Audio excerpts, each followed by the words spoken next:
할렐루야, 안녕하세요. 마태복음 27장 공부하겠습니다. 1절, 새벽에 모든 대제사장과 백성의 장로들이 예수를 죽이려고 함께 의논하고 결박하여 끌고 가서 총독 빌라도에게 넘겨주니라. 1절에 보시면 여기 장로들이 예수를 죽이려고 함께 의논했다고 하는 것을 보면 예수님께서 죄목이 없으셨다는 것을 확실하게 알 수 있습니다. 그렇기 때문에 총독 빌라도에게 넘겨주기 전에 제사장과 장로들이 어떻게 하면 예수님의 죄목을 만들어서 총독 빌라도가 예수님을 사형시킬 수 있는지를 고민했다는 것을 알 수 있습니다.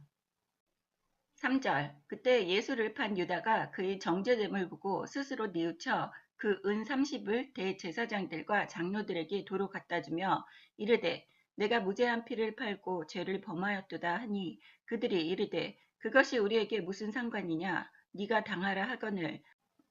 3절에 보시면 유다가 예수님을 판 것에 대해서 후회하는 모습입니다. 그리고 내가 무죄한 피를 팔고 죄를 범하였도다. 이렇게 장로들과 대제사장들이 같이 예수님이 죄가 없다는 것을 그들 입으로 시인하는 모습을 4절에서 볼 수 있습니다.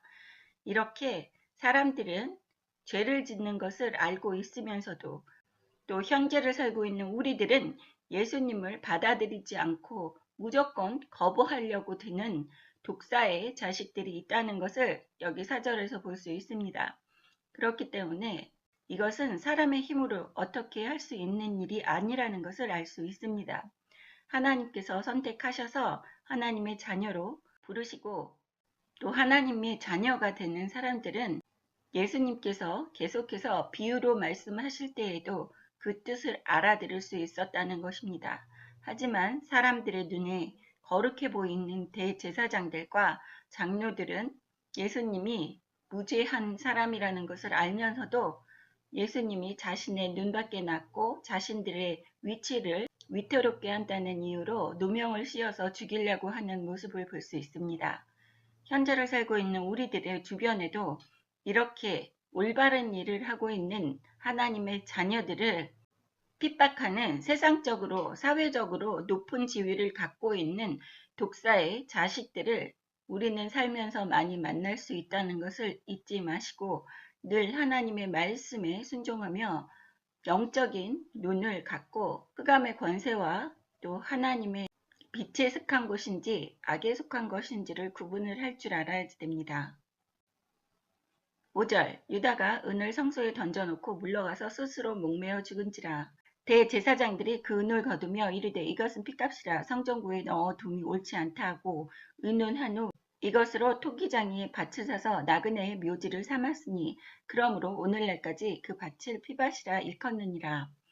유다가 뉘우치며 은을 성소에 던져놓고 물러갔다고 하는 것을 5절에 볼 수 있습니다.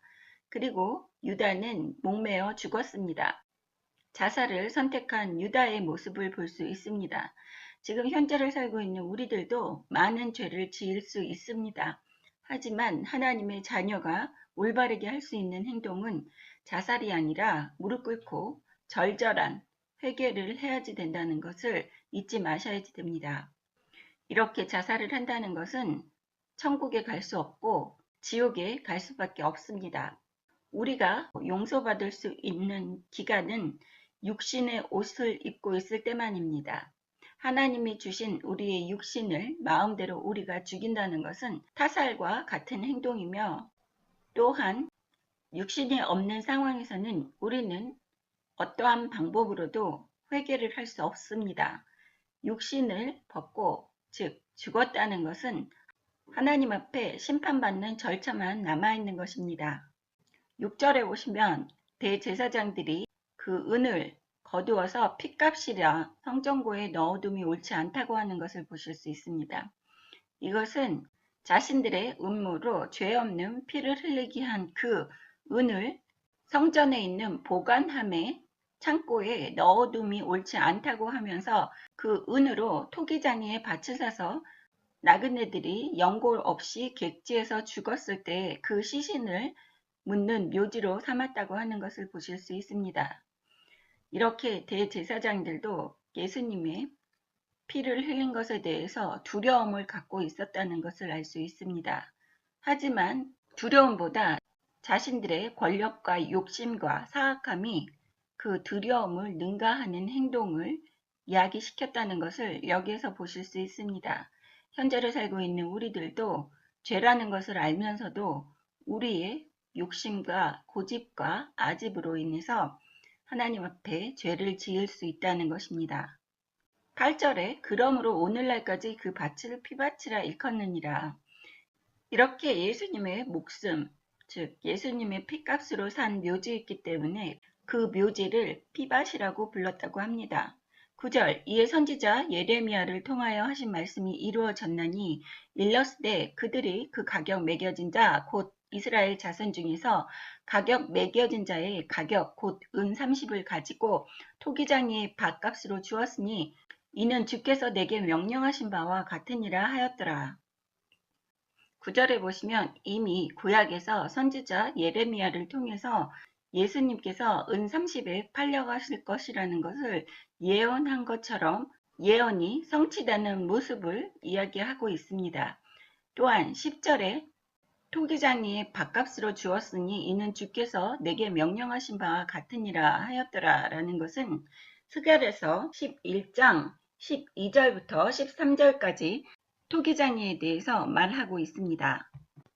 스가랴 11장 12절 내가 그들에게 이르되 너희가 좋게 여기거든 내 품삯을 내게 주고 그렇지 아니하거든 그만두라.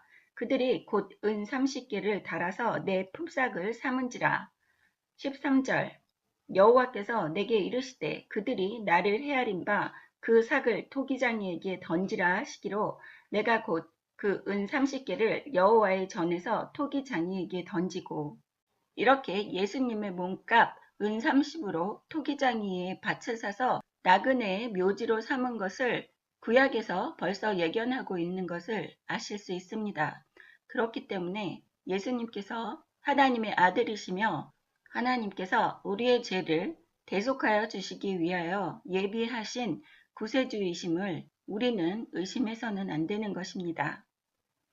11절 예수께서 총독 앞에 섰음에 총독이 물어 이르되 네가 유대인이 왕이냐? 예수께서 대답하시되 네 말이 옳도다 하시고 대제사장들과 장로들에게 고발을 당하되 아무 대답도 아니하시는지라. 이에 빌라도가 이르되 그들이 너를 쳐서 얼마나 많은 것으로 중언하는지 듣지 못하느냐 하되 한마디도 대답하지 아니하시니 총독이 크게 놀라워하더라. 11절부터 14절까지는 총독 앞에 잡혀간 예수님께 빌라도 총독이 네가 유대인의 왕이냐고 물어보는 모습입니다. 예수님께서는 네 말이 옳도다 하시고 그 나머지의 질문에 대해서는 대답을 하지 않으시는 모습을 볼 수 있습니다.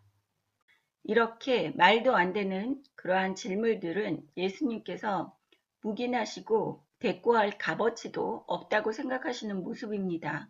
그렇기 때문에 우리가 지금 현재를 살고 있으면서 우리에게 말도 안 되는 중상모략과 터무니없는 일들이 일어난다고 해도 옳은 것에 대해서만 옳다고 이야기를 하고 상대를 하지 말아야지 된다는 것입니다. 우리가 흑암의 권세들과 상대를 하면서 대꾸를 해주다 보면 계속해서 그 흑암의 권세의 늪에 빠져들어갈 수 있기 때문입니다. 하지만 많은 상황에서 예수님처럼 침묵을 지키기가 쉽지 않다는 것을 우리가 살면서 알 수 있습니다. 이러한 상황을, 억울한 상황과 터무니없는 상황을 당했을 때 우리 하나님의 자녀들은 기도로써 억울함을 하나님께 고해야지 됩니다. 이 세상 사람들을 설득하려고 하는 노력이 아니라 하나님께 도움을 청해야지 되는 것입니다. 예수님을 믿는 우리들도 이렇게 예수님의 행동을 본받아야지 된다는 것을 명심하셔야지 됩니다. 15절 명절이 되면 총독이 무리의 청원대로 제수 한 사람을 놓아주는 전례가 있더니 그때에 바라바라 하는 유명한 제수가 있는데 그들이 모였을 때에 빌라도가 물어 이르되 너희는 내가 누구를 너희에게 놓아주기를 원하느냐 바라바냐 그리스도라 하는 예수냐 하니 여기 15절부터 17절까지 보시면 명절이 되면 그 죄수 한 명을 놓아주는 그러한 풍습이 있었다고 이야기합니다. 우리들이 살고 있는 지금 현재에도 일어나고 있는 상황입니다. 17절에 보시면 그들이 모였을 때 빌라도가 물었다고 합니다. 관중들에게, 대중들에게 누구를 놓아주기를 원하느냐고 물어보는 모습을 볼 수 있습니다. 이렇게 민중의 의견을 존중하는 모습이 몇천 년 전에도 있었다는 것을 볼 수 있습니다. 18절 이는 그가 그들의 시기로 예수를 넘겨준 줄 알미더라. 총독이 재판석에 앉았을 때 그의 아내가 사람을 보내어 이르되 저 오른 사람에게 아무 상관도 하지 마옵소서. 오늘 꿈에 내가 그 사람으로 인하여 애를 많이 태웠나이다 하더라. 대제사장들과 장로들이 무리를 권하여 바라바를 달라 하게 하고 예수를 죽이자 하게 하였더니 총독이 대답하여 이르되 둘 중 누구를 너희에게 놓아주기를 원하느냐 이르되 바라바로소이다. 18절부터 21절까지는 예수를 넘겨준 이유를 총독이 이 대제사장들과 장로들이 예수님을 시기하기 때문에 죄를 누명을 씌워서 예수님을 넘겨준 것을 벌써 알고 있다는 것을 18절에 이야기하고 있습니다. 그래서 19절에 보시면 총독이 재판석에 앉아있을 때에 그 빌라도 아내가 사람을 보내어서 총독에게 꿈에서 자신이 예수님 때문에 마음을 많이 애태웠기 때문에 예수님께 죄목을 씌우지 말라고 애원하는 모습입니다. 이러한 모습을 볼 때에 빌라도 총독의 아내 또한 예수님을 추종하는 사람이었다고 생각할 수 있습니다. 대제사장들과 장로들이 무리를 권하여 바라바를 달라고 부추기는 모습입니다.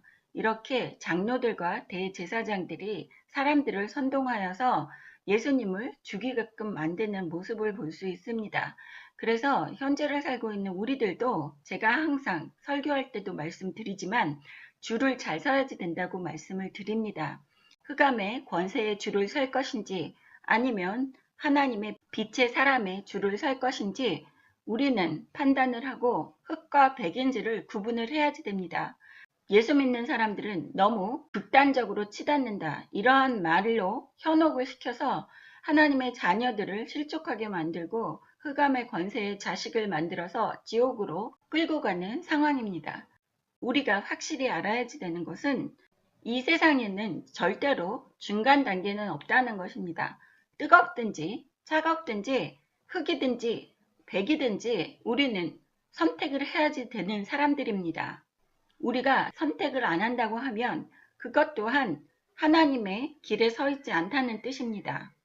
그리고 사람들이 얼마나 어리석은지 이 몇 명 안 되는 대제사장들과 장로들이 무리를 권면하면 이 어리석은 무리들은 선동되어서 원하는 방향으로 일을 하는 것을 볼 수 있습니다.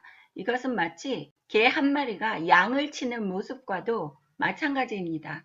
조정을 하고 있는 그 개가 그 무리에게 얼마나 큰 영향력을 주는지를 알 수 있다는 것입니다. 즉 양치기 목자는 예수님이시고 우리 지금 하나님의 자녀들, 즉 주의 종이라고 하면서 하나님의 자녀들을 먹이고 이끄는 그러한 주의 종들이라고 하는 사람들은 예수님의 개라고 생각하시면 됩니다. 하지만 양들을 양치게 하는 개가 낭떠러지로 그 양들을 몬다고 한다면 그 양들은 모두 낭떠러지에서 떨어져 죽을 수밖에 없습니다. 그래서 예수님의 종이라고 하는 하나님의 종이라고 하는 주의 종 목사들이 양치는 개들이라고 보실 수 있습니다. 그 개들이 얼마나 예수님께 순종하는지 안 하는지는 양 무리 안에 있는 성도들이 영적으로 깨어서 나를 끌고 가는 그 양치는 개가 올바르게 목자에게 순종을 하는지 안 하는지를 구분을 하셔야지 여러분 자체가 낭떠러지로 떨어지실지 아니면 푸른 초장으로 인도를 받으실지가 결정이 나는 것입니다.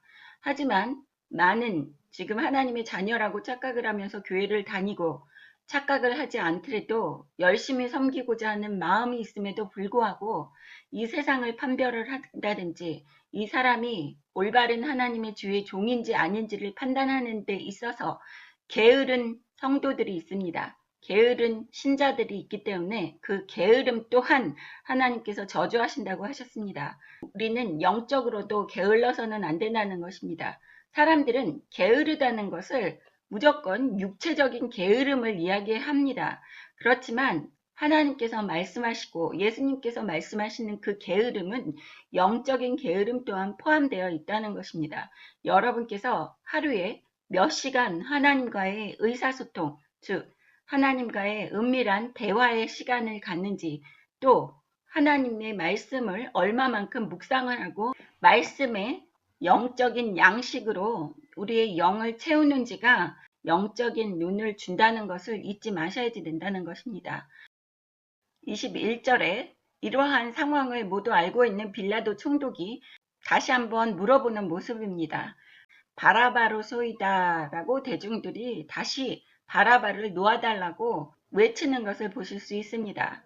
22절 빌라도가 이르되 그러면 그리스도로 하는 예수를 내가 어떻게 하랴.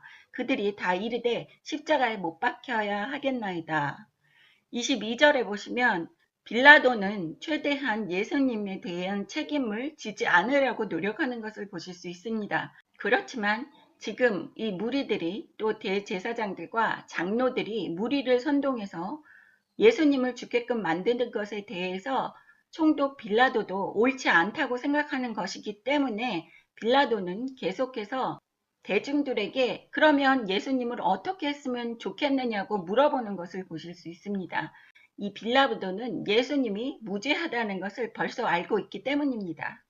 하지만 몇 명 안 되는 대제사장들과 장로들에게 선동당한 이 어리석은 무리들, 많은 사람들은 예수님을 십자가에 못 박혀 죽게끔 하자고 소리치는 것을 보실 수 있습니다. 23절 빌라도가 이르되 어찌미냐 무슨 악한 일을 하였느냐 그들이 더욱 소리질러 이르되 십자가에 못 박혀야 하겠나이다 하는지라. 23절에 보시면 어쩜이냐 무슨 악한 일을 하였느냐. 빌라도 자신은 예수님이 악한 일을 행했다고 생각을 하지 않는 모습을 여기에서 드러내고 있습니다. 빌라도가 무슨 악한 일을 행했느냐고 물어봤을 때 몇 명에 의해서 선동당하는 이 무식한 무리들은 다시 한번 크게 소리질러서 예수님을 못 박히게 해달라고 하는 모습입니다. 지금 현재를 살고 있는 우리들이 지금 우리의 상황에서 이러한 모습들이 많이 드러나고 있습니다. 무지한 백성들이 알지도 못하면서 몇 명의 선동자들에 의해서 우리 국민들 자체가 절벽의 길로 가고 있다는 것을 영적으로 깨인 사람들은 알고 있습니다. 그래서 영적으로 깨인 사람들은 울면서 눈물로써 기도할 수밖에 없는 것입니다. 우리 이 말씀을 듣고 읽고 깨달으시는 분들은 모두 같이 무릎 꿇고 하나님께 도움을 구해야지 되는 상황입니다. 24절 빌라도가 아무 성과도 없이 도리어 밀란이 나려는 것을 보고 물을 가져다가 무리 앞에서 손을 씻으며 이르되 이 사람의 피에 대하여 나는 무죄하니 너희가 당하라. 백성이 다 대답하여 이르되 그 피를 우리야 우리 자손에게 돌릴지어다 하거늘. 네, 24절에 보시면 빌라도가 밀란이 나려고 하는 것을 보았다고 합니다. 얼마나 무식하고 무지한 백성들이 예수님을 죽이고자 하는 모습이 강했으면 밀란이 나려는 것을 볼 수 있었다고 하는 것을 볼 수 있습니다. 즉 이렇게 무식하고 무지한 백성들이 대제사장들과 몇 명의 장로들에 의해서 선동당해서 물불 안 가리고 이유 없이 자신의 생각들 없이 무조건 고집을 부리는 이 무식한 종자들을 볼 수 있습니다.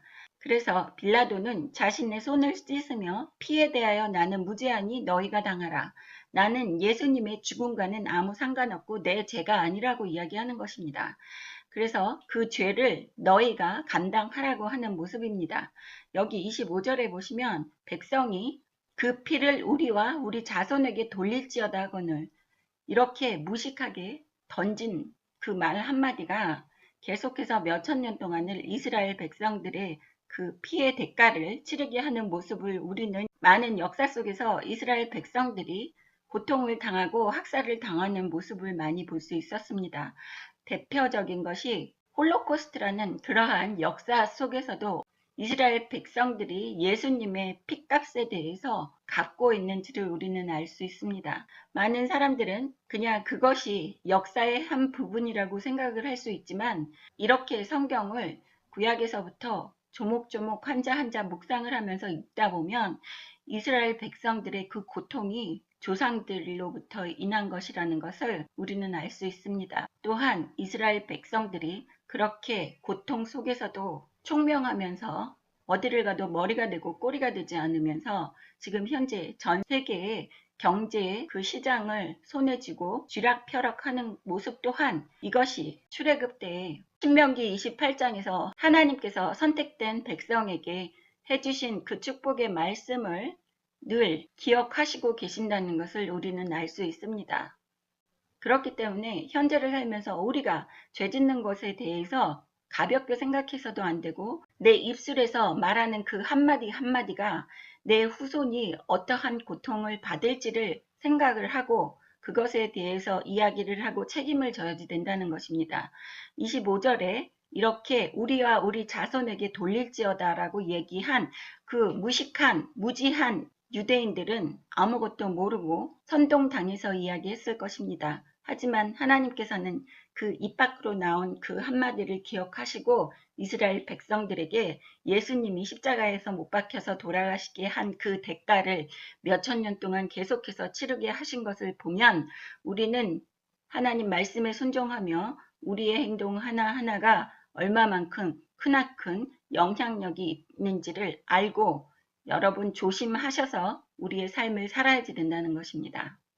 26절 이에 바라바는 그들에게 놓아주고 예수는 채찍질하고 십자가에 못 박혀 넘겨주니라. 26절에 보시면 바라바는 놓아주고 예수는 채찍질하고 십자가에 못 박히게 넘겨주었다고 결론을 짓는 재판의 모습입니다. 27절 이에 총독의 군병들이 예수를 데리고 관정 안으로 들어와서 온 군대를 그에게 모으고 그의 옷을 벗기고 횡포를 입히며 가시관을 엮어 그 머리에 씌우고 갈대를 그 오른손에 들리고 그 앞에서 무릎을 꿇고 희롱하여 이르되 유대인의 왕이여 평안할지어다 하며 그에게 침뱉고 갈대를 빼앗아 그의 머리를 치더라. 군병들에게 넘겨진 예수님께서 27절부터 조롱당하고 희롱당하는 모습을 나열하고 있습니다.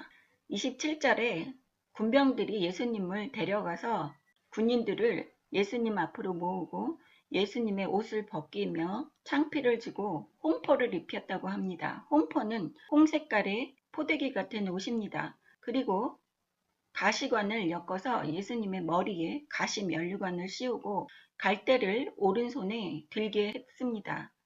또 그들은 예수님을 희롱하기 위해서 예수님 앞에서 무릎을 꿇고 유대인의 왕이여 평안할지어다 라고 조롱하는 모습입니다. 이것은 그때에는 군인들이 조롱하는 모습으로 무릎을 꿇지만 앞으로는 우리가 예수님 앞에서 진심으로 무릎을 꿇고 예수님을 경배해야지 되는 모습입니다. 30절에 이 군사들이 예수님께 침을 뱉고 예수님이 손에 들려있던 갈대를 빼앗아서 가시 면류관을 쓰고 있는 아파하시는 예수님의 머리를 갈대로 때렸습니다. 31절 희롱을 다 한 후 홍포를 벗기고 도로 그의 옷을 입혀 십자가에 못 박으려 끌고 나가니라. 예수님을 조롱하고 희롱한 다음에 예수님에게 입혔던 붉은색 포대자루를 벗기고 다시 예수님의 옷을 입혀서 십자가에 못 박으려고 끌고 나가는 모습입니다. 32절 나가다가 시몬이란 구레네 사람을 만나매 그에게 예수 십자가를 억지로 지워가게 하였더라. 골고다 즉 해골의 곳이라는 곳에 이르러 쓸개탄 포도주를 예수께 주어 마시게 하려 하였더니 예수께서 맛보고 마시고자 하지 아니하시더라. 그들이 예수를 십자가에 못 박은 후에 그 옷을 제비 뽑아 나누고 거기에 앉아 지키더라. 32절에 예수님께서는 육체적으로 나약해지시고 기진맥진한 상태였기 때문에 시몬이라는 사람의 도움을 통해서 십자가를 같이 끌고 골고다 언덕, 즉 해골이라는 뜻을 갖고 있는 그 골고다로 십자가에 못 박히시러 가는 모습을 보여주고 있습니다. 34절에서는 쓸개가 고통을 줄여주는 진통제 역할을 한다고 하는 말도 있지만 이 사람들이 죄수에게 맛있는 포도주를 먹지 못하게끔 하기 위해서 쓰디쓴 쓸개를 탄 포도주를 예수님께 드렸습니다. 하지만 예수님께서 맛보시고 마시고자 하시지 않았다고 합니다. 이것은 예수님께서 최후의 만찬에서 다시는 포도주를 마시지 않고 다시 내 하늘에서 같이 포도주를 드시겠다고 한 그 말씀 때문에 말씀을 지키기 위해서 마시지 않는 모습을 여기에서 볼 수 있습니다. 35절 그들이 예수를 십자가에 못 박은 후에 그 옷을 제비 뽑아 나누고 거기에 앉아 지키더라. 네, 이렇게 예수님이 입었던 옷까지 이들은 제비를 뽑아서 나누었다고 합니다. 또 거기에 앉았다고 하는 것은 예수님께서 이스라엘 백성들 사이에서 그만큼 많은 인기가 있었던 사람이라는 것을 얘기하고 있는 것입니다. 지금 현재에서도 많은 스타들이 입었던 그런 옷이나 물건들에 대해서 사람들이 환호하면서 갖고 싶어 하는 그러한 모습이 있습니다. 그것처럼 몇천 년 전에도 예수님께서 유명하신 분이기 때문에 예수님의 옷을 제비 뽑아서 나누어 가졌다는 그러한 것을 보실 수 있습니다. 37절 그 머리 위에 이는 유대인의 왕 예수라 쓴 죄패를 붙였더라. 예수님께 붙여진 죄목은 유대인의 왕 예수라고 쓴 죄패를 붙였다고 합니다. 지금 현재 이스라엘에서는 아직도 예수님을 메시아, 예수라고 생각하지 않고 있습니다. 그렇기 때문에 우리는 선택된 백성 이스라엘을 위해서 하나님 앞에 기도해야지 됩니다. 우리 이방인들이 예수님을 믿고 믿음의 조상 아브라함의 후손들이 될 수 있었지만 먼저 선택받은 이스라엘 백성들, 유대인들은 아직도 예수님을 왕으로 인정하지 않고 있는 이러한 슬픈 일을 볼 수 있습니다. 이것이 2000년 전의 일인데 지금 현재까지도 이렇게 예수님의 죄패가 유대인의 왕이라고 하는 죄목이 붙어 있다는 것이 슬픈 현실입니다.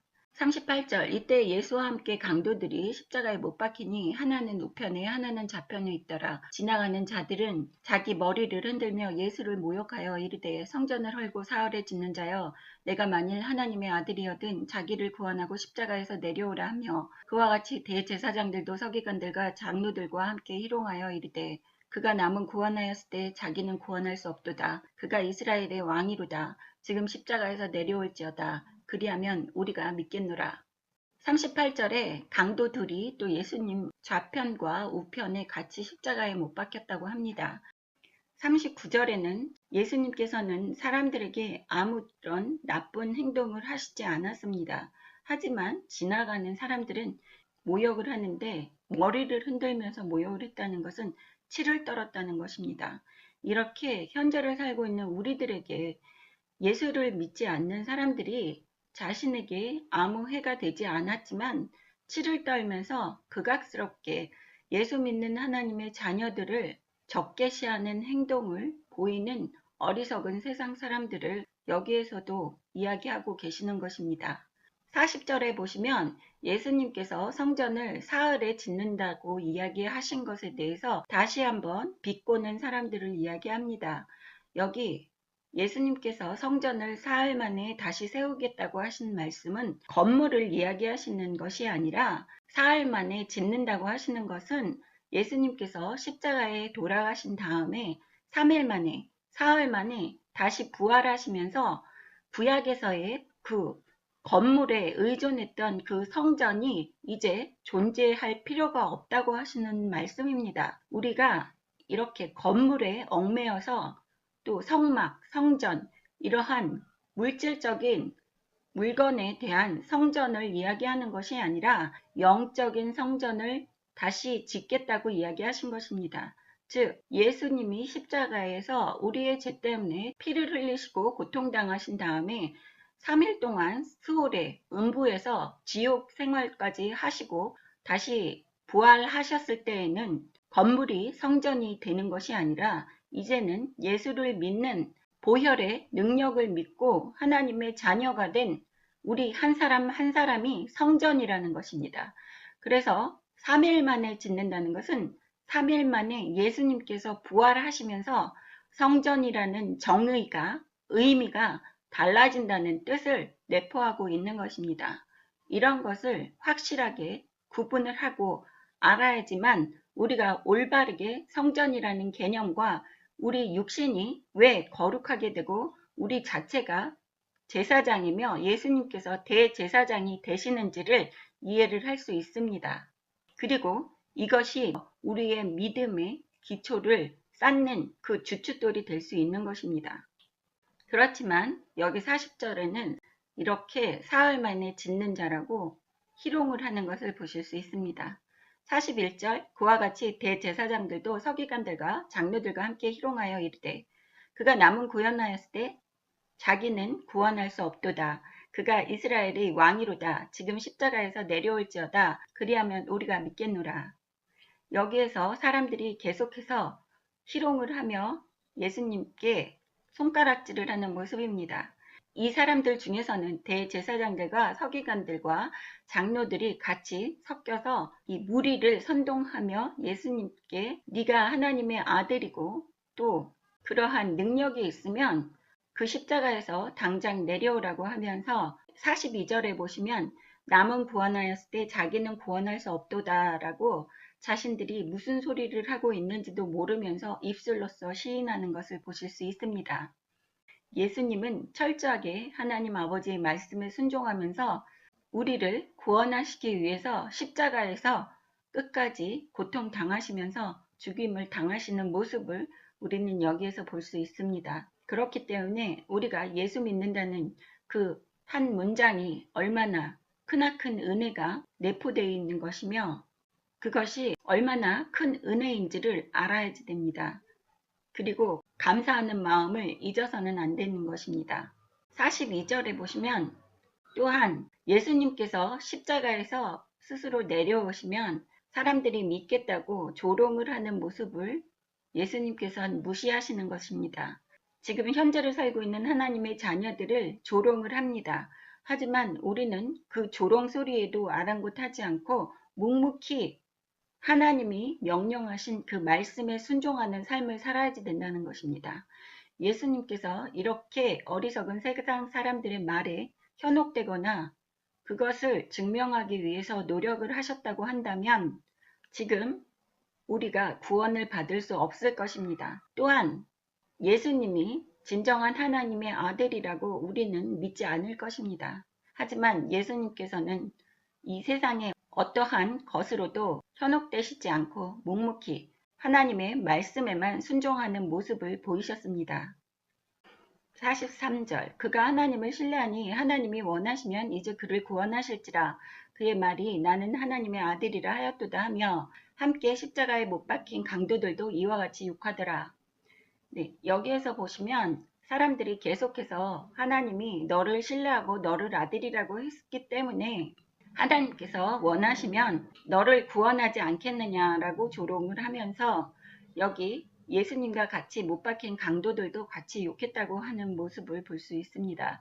하지만 누가복음 23장에서는 강도 중 한 명은 예수님께서 죄 없이 십자가에 못 박혀 돌아가신다고 시인을 했기 때문에 예수님이 부활하셔서 다시 승천하실 때에는 같이 낙원에 들어간다고 예수님이 직접 말씀하셨습니다. 중요한 것은 43절에 하나님이 원하시면 이제 그를 구원하실지라 라고 사람들이 이야기합니다. 이 뜻은 하나님이 원하시지 않기 때문에 구원을 안 하신다는 것입니다. 즉 예수님께서 십자가에서 못 박혀 돌아가셔야지만 된다는 것을 이 악인들은 모르면서 시인을 하고 있는 것입니다. 네가 하나님의 아들이라고 했지만 하나님이 너를 구원하는 것을 원하지 않기 때문에 네가 십자가에서 죽게 생겼구나 라고 43절에 조롱을 합니다. 이렇게 그들 또한 예수님이 십자가에서 돌아가시면서까지 하나님의 말씀에 순종했다는 것을 그들 입으로 시인해주고 있는 것을 보실 수 있습니다. 45절 제6시로부터 온 땅에 어둠이 임하여 제9시까지 계속되더니 45절에 보시면 6시로부터 온 땅이 어둠이 임하여 제9시까지 계속되더니 3시간 동안 땅에 어둠이 내려왔다는 것을 보실 수 있습니다. 이렇게 예수님의 죽음이 임박했을 때에 이 세상이 어두워졌다는 것을 이야기합니다. 46절에 제9시쯤에 예수께서 크게 소리질러 이르시되 엘리 엘리 라막사다니 하시니 이는 곧 나의 하나님 어찌하여 나를 버리셨나이까 하는 뜻이라. 예수님도 하나님의 아들이시지만 육신을 갖고 있는 사람이기 때문에 고통스러워 하시는 모습을 드러내는 장면입니다. 그래서 여기 엘리 엘리 라마 사막다니 나의 하나님 어찌하여 나를 버리셨나이까 하는 뜻이라. 진정으로 예수님께서 하나님께 원망하시는 모습이 아니라 이렇게 예수님께서 내가 너무 고통스럽습니다. 이렇게 아뢰는 모습입니다. 우리의 삶에서 어떠한 상황에서도 고통스러울 때는 사람을 향해서 그 사람들과 싸우는 것이 아니라 또 그 사람들에게 나의 아픔을 봐달라고 사람들에게 울부짖는 것이 아니라 하나님 앞에 하나님께 아뢰는 이러한 예수님의 모습을 본받아야지 됩니다.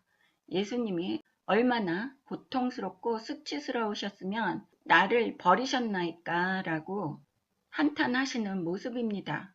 하지만 예수님은 한탄하시면서 고통을 감내하시면서까지 죽기까지 하나님 아버지의 말씀에 순종하시면서 목숨을 거두셨습니다. 47절 거기 섰던 자 중 어떤 이들이 듣고 이르되 이 사람이 엘리야를 부른다고. 어떤 사람들은 예수님이 하시는 말씀이 엘리야를 부른다고 이야기를 합니다. 이것은 선지자 엘리야를 유대인들이 큰 인물로서 섬겼다는 것을 알 수 있습니다. 48절 그 중에 한 사람이 곧 달려와서 해면을 가져다가 신 포도주에 적시어 갈대에 깨어 마시게 하거늘 그 남은 사람들이 이르되 가만두라 엘리야가 와서 그를 구원하나 보자 하더라. 사람들은 예수님이 신 포도주를 마시는 것조차 방해하는 모습입니다. 엘리야가 와서 구원해주냐 가만두고 보자고 계속해서 예수님을 관찰하는 모습입니다. 50절 예수께서 다시 크게 소리 지르시고 영원히 떠나시니라. 이에 성소 휘장이 위로부터 아래까지 찢어져 둘이 되고 땅이 진동하며 바위가 터지고 무덤들이 열리며 자던 성도의 몸이 많이 일어나되 예수의 부활 후에 그들이 무덤에서 나와서 거룩한 성에 들어가 많은 사람들에게 보이니라. 50절에 보시면 다시 예수님께서 크게 소리 지르시면서 영원히 떠나셨다고 합니다. 이렇게 예수님께서 돌아가시는 그 순간까지도 고통스러워 하시면서 크게 소리를 질렀다고 합니다. 어떠한 소리를 질렀다고는 나오지 않지만 예수님의 극심한 고통을 느낄 수 있는 장면입니다. 51절에 보시면 세상 전체가 다 예수님의 죽음을 슬퍼하고 애통해하는 모습을 여기에서 땅이 진동하고 바위가 터진다고 하는 것에서 알 수 있습니다. 중요한 부분이 휘장이 위로부터 아래까지 찢어졌다고 하는 것입니다. 이것은 성소에서 지성소 안으로 들어갈 때 휘장이 있습니다. 그 휘장이라는 것 때문에 그 안에는 대제사장밖에 못 들어가는 그러한 지성소입니다. 하지만 그 휘장이 위에서부터 아래까지 찢어졌다는 것은 이제 하나님과 하나님의 자녀들 사이에는 예수님을 통해서 연결고리가 있기 때문에 이제는 하나님께 우리가 나아갈 수 있다는 그러한 의미를 갖고 있는 것입니다. 그래서 이렇게 휘장이 위로부터 아래까지 찢어졌다는 것을 그냥 단순한 의미로서 예수님이 돌아가신 것에 대한 진노가 아니라 이것은 우리가 하나님 아버지께 나아갈 때에 예수님을 통해서는 언제든지 우리가 자유롭게 하나님과 연결이 될 수 있다는 것입니다. 그래서 예수님께서 말씀하신 내가 곧 길이요 진리요 생명이니 나로 말미암지 않고는 아버지께로 갈 리가 없다고 말씀하신 것이 이 휘장이 위에서부터 아래까지 찢어진 것에 대해서 예수님이 하시는 말씀입니다. 그런 의미가 있다는 것을 아셔야지 됩니다. 또 52절에 보시면 성도의 몸이 많이 일어났다고 합니다. 이렇게 성경에서 죽었다 살아난 사람은 예수님뿐만이 아니라 예수님께서 죽은 사람들을 기적으로 많이 살려주시고 또한 52절에는 예수님께서 돌아가시면서 무덤들이 열리고 성도의 몸이 많이 일어났다고 해요. 그래서 예수 믿는 사람들은 죽으면 죽었다고 얘기 안 하고 잔다고 얘기하는 그 성경에 말씀이 있습니다. 그것처럼 자던 성도들이 일어났다고 합니다. 예수님이 돌아가시면서 땅이 진동하고 바위가 터지면서 자던 성도의 몸이 일어나고, 또 53절에는 예수님 또한 부활하시고 무덤에서 나오셔서 성에 들어가셔서 많은 사람에게 예수님의 부활하신 그 살아계신 모습을 많이 보여줬다고 53절에 나오고 있습니다. 그래서 부활한 사람은 예수님만이 아니라는 것을 우리는 이 성경을 읽으면서 알 수 있습니다. 간혹 어떤 목사님들도 설교하실 때 큰 대형교회 목사님이 몇 년 전에 설교하시는 모습에서 부활하신 분은 예수님밖에 없다고 하시는 그 설교 말씀을 기억을 합니다. 이렇게 성경 말씀을 대충 읽으면 예수님만 부활하신 분으로 착각을 할 수 있습니다. 하지만 여기에서 성도의 몸이 많이 일어났다고 그래요. 자다 일어난 것이 아니라 52절 앞에 보시면 무덤들이 열렸다고 하고 성도들이 일어났다고 하는 것은 죽었던 성도들이 다시 부활했다는 말입니다. 그래서 여러분은 예수님만 부활하셨다고 얘기하면 안 되는 것입니다. 죽었다가 살아난 사람들은 성경을 읽어보면 많이 있습니다. 이것은 그들이 저절로 부활하고 자던 몸이 일어난 것이 아니라 예수님의 능력으로 다시 죽었다가 살아나게 됐다는 것입니다. 다른 그 어떠한 것으로도 죽었다가 살아난 그러한 사람들은 없습니다. 오로지 창조주 하나님 아버지께서 주신 능력으로 예수님께서 죽은 자들을 살리시고 또 예수님 자신 또한 죽었다가 사흘 만에 살아나신 것입니다. 많은 사람들은 예수님이 죽었다가 사흘 만에 다시 살아나셨다는 그 부활에 포커스를 두고 큰 의미를 두는 것으로 보여집니다. 하지만 그것보다 우리 믿는 사람들이 중점을 두고 묵상하고 기억해야지 되는 것은 예수님께서는 아무 죄 없이 십자가에서 돌아가셨다는 그것에 대해서 큰 의미를 가져야지 되는 것입니다. 또 우리가 중요시 여겨야지 되는 것이 육신의 몸을 가지시고 하늘로 승천하셨다는 그것이 중요한 것입니다. 하지만 요즘에 많은 믿는 사람들이 예수님이 돌아가셨다가 다시 살아난 것에 대한 그 의미를 크게 부여하다 보니까 우리의 죄 때문에 고통을 당하시고 십자가에서 죽임을 당하시고 지옥에 가서 3일 동안 우리의 죄의 대가까지 치르시고 다시 육신을 입고 부활하셔서 살아있는 육신의 몸을 갖고 하나님께 하늘나라로 승천하셨다는 그것에 대한 큰 의미를 부여하지 않는 그러한 사탄의 물타기 작전으로 인해서 예수님의 부활 승천하신 의미가 희석되고 있는 것을 우리는 똑바로 알아야지 됩니다. 그래서 예수님이 부활하신 것이 중요한 것이 아니라 예수님이 다시 사셨다는 의미는 우리가 육신의 옷을 벗고 하늘나라에서 하나님의 자녀로서 영적인 존재로서 다시 살아날 수 있고 영원히 하늘에서 살 수 있다는 그러한 큰 의미를 우리는 잊지 말고 기억해야지 되는 것입니다. 54절 백부장과 및 함께 예수를 지키던 자들이 지진과 그 일어난 일을 보고 심히 두려워하여 이르되 이는 진실로 하나님의 아들이었도다 하더라. 54절에 예수님이 십자가에서 돌아가시는 모습을 보았던 백부장과 거기에 있는 사람들이 예수님이 돌아가실 때 지진이 났던 모습을 보고 심히 두려워하여 아주 많이 두려워하면서 진실로 하나님의 아들이었구나 라고 인정하는 모습을 54절에 보실 수 있습니다. 55절 예수를 섬기며 갈릴리로부터 따라온 많은 여자가 거기 있어 멀리서 바라보고 있으니 그 중에는 막달라 마리아와 또 야고보와 요셉의 어머니 마리아와 또 세베대의 아들들의 어머니도 있더라. 55절과 56절에서는 이렇게 여자들이 또 예수님을 많이 섬겼다는 것을 보실 수 있습니다. 그래서 지금 현재를 살고 있는 우리들도 교회에 가서 보시면 남자들보다 여자 성도님들이 더 많이 있다는 것을 여러분 눈으로 확인하실 수 있습니다. 57절 저물었을 때에 아리마대의 부자 요셉이라 하는 사람이 왔으니 그도 예수의 제자라. 빌라도에게 가서 예수의 시체를 달라 하니 이에 빌라도가 내주라 명령하거늘 요셉이 시체를 가져다가 깨끗한 세마포로 싸서 바위 속에 판 자기 새 무덤에 넣어두고 큰 돌을 굴려 무덤 문에 놓고 가니 거기 막달라 마리아와 다른 마리아가 무덤을 향하여 앉았더라. 네, 57절부터 61절까지는 날이 저물 때에 부자 요셉이라는 사람이 빌라도에게 가서 당당하게 예수의 시체를 달라고 요구를 합니다.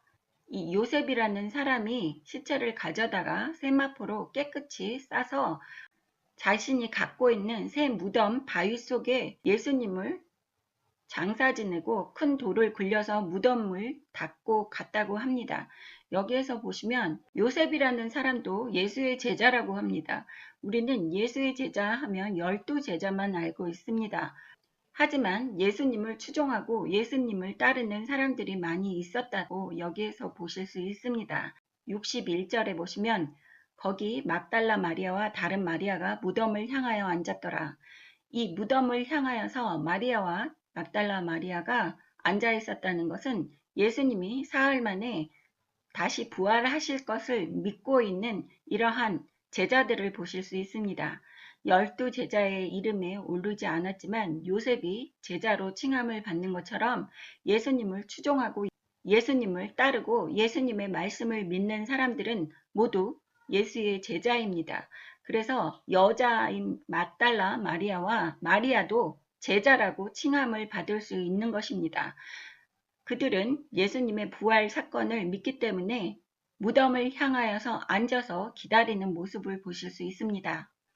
62절 그 이튿날은 준비일 다음 날이라 대제사장들과 바리새인들이 함께 빌라도에게 모여 이르되 주여 저 속이던 자가 살아있을 때에 말하되 내가 사흘 후에 다시 살아나리라 한 것을 우리가 기억하노니 그러므로 명령하여 그 무덤을 사흘까지 굳게 지키게 하소서. 그의 제자들이 와서 시체를 도둑질하여 가고 백성에게 말하되 그가 죽은 자 가운데서 살아났다 하면 후에 속임이 전보다 더 클까 하나이다 하니 빌라도가 이르되 너희에게 경비병이 있으니 가서 힘대로 굳게 지키라 하거늘 그들이 경비병과 함께 가서 돌을 임봉하고 무덤을 굳게 지키니라. 네, 62절부터 66절까지는 이제 대제사장들과 바리새인들이 빌라도 총독에게 가서 예수님께서 살아생전에 사람들에게 죽은 다음에 사흘 만에 다시 살아나실 것이라고 이야기했던 것이 실천이 될까봐 실현이 돼서 현실로 나타날까봐 두려워하는 모습을 애써 감추는 것을 볼 수 있습니다. 그래서 이들은 예수님의 무덤을 지켜달라고 이야기하는 것입니다. 하지만 빌라도는 니네 마음대로 지키라고 하는 모습을 볼 수 있습니다. 이렇게 빌라도는 대제사장들과 바리새인들에게 짜증이 나는 모습을 보이는 것입니다. 자신들이 한 행동에 대해서 두려워하면서 떨고 있는 모습에 대해서 빌라도는 그렇게 겁이 나면 너희가 지켜라 하는 것입니다. 그래서 대제사장들과 바리새인들이 자신의 경비병들과 함께 가서 예수님의 무덤에 있는 돌에 임봉까지 하면서 무덤을 굳게 지키게 했다고 하는 것을 보실 수 있습니다. 이렇게 흑암의 권세들은 자신이 한 행동에 대해서 많은 두려움을 갖고 있습니다. 또한 옳지 않은 행동을 했다는 것을 알고 있음에도 불구하고 악한 행동의 길에서 돌이켜서 시인을 하고 싶어 하지 않는 이러한 것을 보실 수 있습니다. 지금 현재를 살고 있는 우리들도 주변에 악인들을 많이 볼 수 있습니다. 악인들은 악을 위해서 악한 행동을 한다는 것을 잊지 않고 명심하셔야지만 악인들이 우리를 미혹시키거나 우리를 죄의 길로 인도하지 않게끔 할 수 있다는 것을 명심하시고 늘 하나님의 의의 길을 걸어가는 여러분이 되시기를 주님의 이름으로 축원합니다. 다음 시간에 마태복음 마지막 장 28장 공부하겠습니다. 감사합니다. 할렐루야.